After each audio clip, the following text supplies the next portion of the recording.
My name is Tricia Parker, and I'm going to be talking about Jesus as the living one. And the scripture reading is Revelation, the first chapter, verses 17 and 18. And it says, "When I saw him, I fell at his feet as though dead. And then he placed his right hand on me and said, 'Do not be afraid. I am the first and the last. I am the living one. I was dead, and behold, I am alive forever and ever. And I hold the keys of death and Hades.'"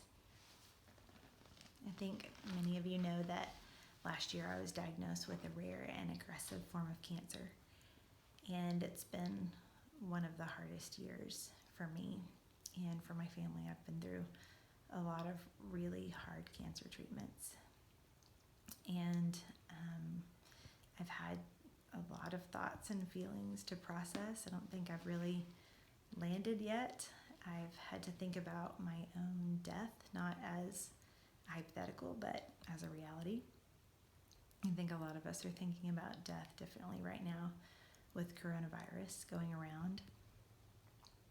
And one thing for me that's been scary is the idea of dying alone. Even though we think that my cancer treatment has worked, even though we're really hopeful that I'll be able to live a long life, the kind of cancer I have often comes back, and the statistics aren't favorable. And so it's been important for me to really go through all the questions about what do I really believe about God, and what do I think about Jesus? Do I really believe that he was raised from the dead?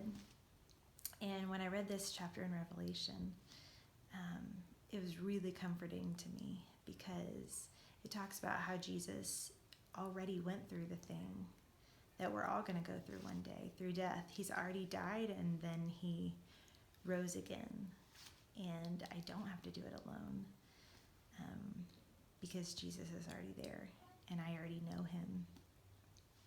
And even though that doesn't magically fix the situation, it doesn't magically heal me or ensure that my cancer won't come back,